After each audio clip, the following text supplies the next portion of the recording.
चलिए building drawing का जो आज पेपर हुआ है एसबीटी का, बिल्डिंग प्लानिंग एंड ड्राइंग का, उसका ऑब्जेक्टिव सॉल्व कर लेते हैं। चलिए पहला क्वेश्चन है, the suitable pitch of a stair is dash. 4 option है आपके सामने, 15, 30, 45 और 60।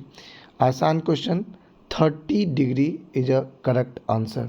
30 डिग्री, 30 डिग्री वो पहला का आंसर करेक्ट है कि पिच कितना होना चाहिए, किसका, स्टेयर का, इसका स्टेयर केस का। चलो ठीक है। सेकंड वाला ऑप्शन, सेकंड क्वेश्चन पे जिक्र कर रहे हैं, the story of a building below ground level is called.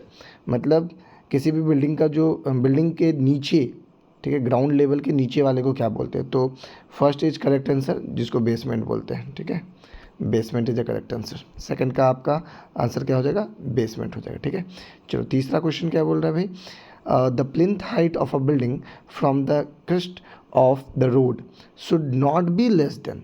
कितना से कम नहीं होना चाहिए, है ना। तो ये 450 mm, और दूसरी भाषा में आप 45 सेंटीमीटर बोल सकते हो, है ना। तो जो ऑप्शन में दिया हुआ है 450 mm, तो इससे कम आप प्लिंथ का हाइट नहीं ले सकते। ठीक है, चलो चौथे नंबर क्वेश्चन पे, क्वेश्चन नंबर डी क्या बोलता है, angular perspective is having dash vanishing point. इसका क्या हो जाएगा, दो वैनिशिंग पॉइंट हो रहा है। ठीक है, डी नंबर का आंसर क्या हो गया, 2। ठीक है, चलो ई नंबर पांचवा क्या है, the maximum number of steps in the flight should be. कितना मैक्सिमम होना चाहिए, तो करेक्ट आंसर है 12 इज अ करेक्ट आंसर। ठीक है, कि कितना स्टेप्स होना चाहिए, तो 12 आपका करेक्ट आंसर हो जाएगा। कितने नंबर के लिए, ई नंबर के लिए। चलिए एफ के लिए देखते हैं कि अ फ्रेम स्ट्रक्चर को cost dash than a load bearing structure for more than 2 stories.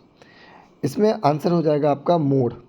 ठीक है, more is a correct answer, मतलब पहला। ठीक है, कि फ्रेम स्ट्रक्चर का कॉस्ट बढ़ जाता है अमूमन लोड बियरिंग स्ट्रक्चर के 2 स्टोरी से। ठीक है, मोर देन 2 स्टोरी, क्या हो जाएगा आंसर, मोड। चलो next G number, in 12DS21 DS refers to door double shutter. क्या ये सही है अथवा गलत। तो जी नंबर जो है वो आपका क्या है, ट्रू है। सही बोला है उन्होंने कि डीएस जो है वो किससे रिप्रेजेंट करता है, डोर डबल शटर्स। ठीक है, चलो ठीक है, आगे बढ़ते हैं। अगला नेक्स्ट क्वेश्चन है आपका H number, the part of the building below ground level is termed as. मतलब जो बिल्डिंग के किसी भी बिल्डिंग के का पार्ट, वो कौन सा पार्ट होगा, जो ग्राउंड लेवल के नीचे है, उसको क्या बोलेंगे, सब स्ट्रक्चर। ठीक है, स्ट्रक्चर क्या बोलेंगे, सब स्ट्रक्चर। ठीक है, चलो आगे बढ़ते हैं नेक्स्ट क्वेश्चन की ओर, the abbreviation for AutoCAD drawing is. ये आसान क्वेश्चन है, इस पर एक एप्लीकेशन भी मिलता है अलग अलग प्लेटफॉर्म पे, तो आप लोग देखे भी होंगे, DWG। ठीक है, ये है आपका ऑटोकैड का शॉर्ट। ठीक है, चलो लास्ट क्वेश्चन है हमारे पास, a comfortable climate has temperature between 30 to 40 degree. अब आप ही बताओ 30 to 40 डिग्री क्या ये कंफर्टेबल है, नहीं, बिल्कुल नहीं, फॉल्स है ये।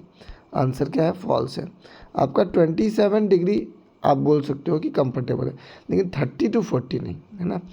चलो इस तरह हमारा पूरा objective building planning and drawing का जो आज के डेट पे हुआ है बच्चों का, ठीक है, तो उसका आंसर था ये।